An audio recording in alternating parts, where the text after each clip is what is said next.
This is the Louie T Network.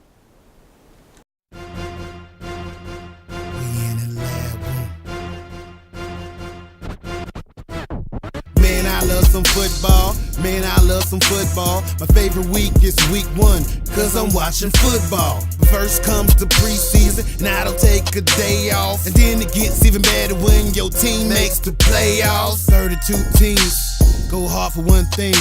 They work for one thing. That Super Bowl ring. 32 teams go hard for one thing. They work for one thing. That Super Bowl ring.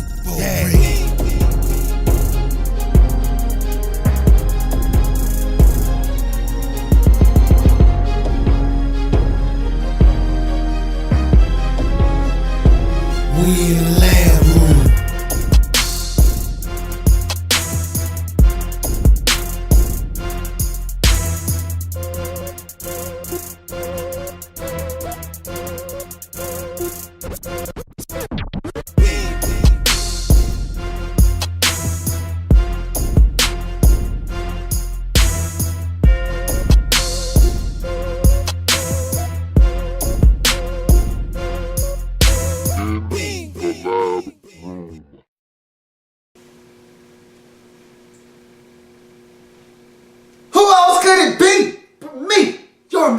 Louie T, welcome. You are in the lab room. Of course, I am your host, Lou. Thank you for joining me. Week number 9 in the National Football League. Indianapolis Colts on the road taking on Peyton Manning's brother, Eli, and the New York Football Giants on Monday Night Football. Normally, this would be the Monday Night Showcase. On the Tuesday edition of In the Lab Room, doing something a little bit different this week. So we're just going to breeze through this one because the Indianapolis Colts just breezed through New York and breezed through the Giants and got themselves a W, so let's do it quickly. Giants failed to sustain offense in this game. I'll talk about that a little bit later on and elaborate on why that is and where I think this team seems to go wrong and what has transpired this season to see them struggle offensively.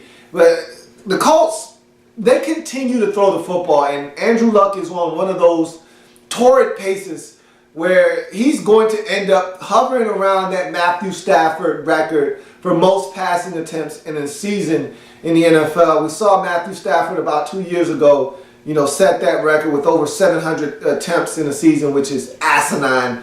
But this Colts team relies so heavily on Andrew Luck and his ability to drive the football down the field that it is what it is, and this is why you draft a guy number 1 overall. This is why you hitch your wagon to a franchise guy like Andrew Luck. This is why everybody was saying that this was the can't-miss prospect of this decade, and he's proven to be all of those things and then some. So the first 18 of the 21 plays for the Indianapolis Colts were passes. I mean, only 3 runs in those 21 plays, and so Andrew Luck was getting busy early in this game, and he helps this Colts team jump out to a 16-3 lead at the halftime break, and then the Colts just explode in the third quarter for 21 points amid giant mistakes. And when you're a team like the Giants, you're struggling, you're trying to find yourself, you got a lot of injuries, you can't afford to miss opportunities. And I talk about missed opportunities all the time. The good teams seize opportunities, the bad teams miss opportunities. I thought the Giants missed a plethora of opportunities in this game. You look at Ruben Randle in the first half, he's got a chance to pick up a first down on third down. Eli hits him right between the numbers. He drops the football. And I remember I said I was going to talk about the inconsistencies of this Giants offense and why they struggle. Let's talk about that now, and then we'll jump back into the third quarter that the Colts had and when they put this game away. But this Giants team, they're first of all, they're sorely missing Victor Cruz. They miss Victor Cruz. Yeah, they miss Victor Cruz badly because, number 1, he's your best wide receiver. And it's rare to hear that about a slot guy, but you can tell, like, Preston Parker in your slot stinks. And how many times did he drop the ball? How many times did Eli not hook up with him? And that's just a lack of chemistry.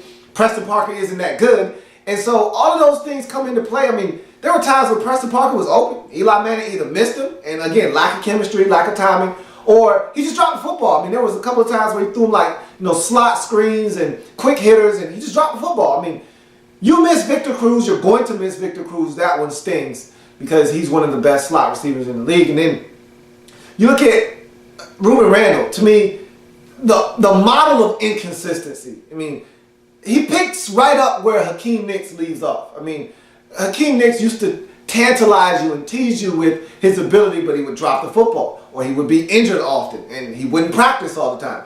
Well, Ruben Randle doesn't get injured and isn't missing practice, but he didn't catch the football when you throw it to him enough. And you saw it in this game. I mean, a crucial third down in the first half, a chance for you to get a touchdown, get back into this game. He drops the football, you got to settle for a field goal, and those are the type of plays that drives you nuts. Can't have that. He's a guy that you just can't rely on consistently, and that's why this Giants offense has been struggling. Now, you move to the Colts and what they've done, and we talked about the injury to Rashad Jennings, because this team, when they were hitting their stride, and this is the last thing we'll talk about with the Giants, and we'll jump into the Colts. When they were hitting their stride and were winning games, Rashad Jennings was a huge part of that. I mean, the running game for the Giants balanced things out, didn't put as much pressure on Eli Manning to have to do everything. Now you take him out of the equation. You ask those guys at the running back position, Peyton Hillis, nobody's afraid of him. Andre Williams is a rookie, so you kind of temper your expectations for him. It's tough for this Giants offense to succeed. You're missing offensive linemen. It's just another one went down. Weston Richburg went down in this game. Doesn't look good at all. He had to be carted off, probably done for the season. So, I mean, the Giants have just, you've seen this team just be decimated by injuries, and it's not getting any better for this Giants football team anytime soon. You move on to the Colts. They exploded in the third quarter, 21 points. Andrew Luck, and I talked about Giants' mistakes. They had an opportunity. Antrell Rolle had a chance to pick Andrew Luck off on an errant pass. Didn't do it. T.Y. Hilton goes up and takes the football. Give me the football. It's mine, man.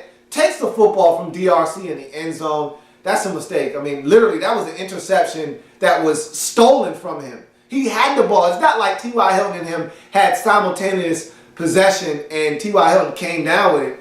This was literally DRC's football, and T.Y. Hilton said, nope, give me that. I'm going to take that touchdown. I appreciate it, though, man. Thanks for trying, but this is mine.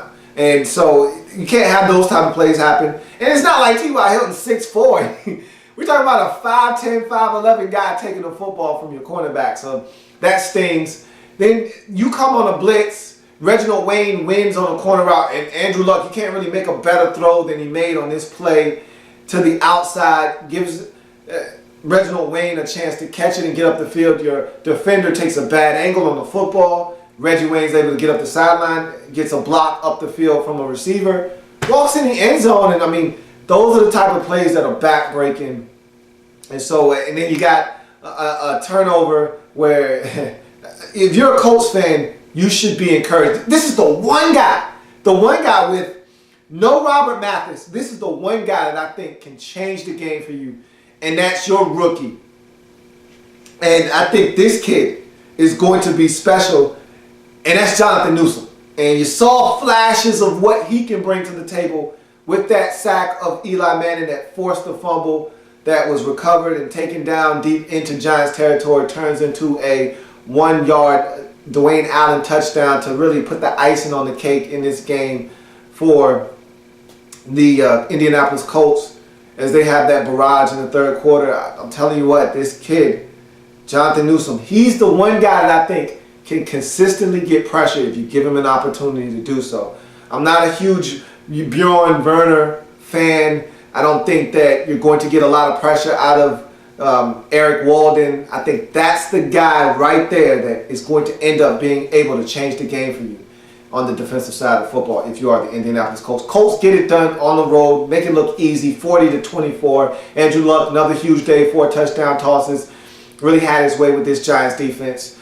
Eli Manning and the offense continues to struggle. It was never really a game. I mean, like I said, 16-3 at the half. Colts explode for 21 in the third quarter to really put this thing out of reach. So just easy money for the Indianapolis Colts on the road versus the Giants. They take their record to 6-4 and 2 on the season, or excuse me, 5 and 3 do the Indianapolis Colts. Oh no, they haven't had their bye week, so they're 6 and 3 on the season. Big win for them. Meanwhile, the New York Football Giants drop to 3 and 5 on the season with this loss. So that's going to do it for Colts and Giants on Monday night. I thank you for joining me. If it happens in the National Football League, whether big or small, we cover it all here in the lab room. Come back and join me as I've got one more game to break down in week number 9, the National Football League. See you in a bit.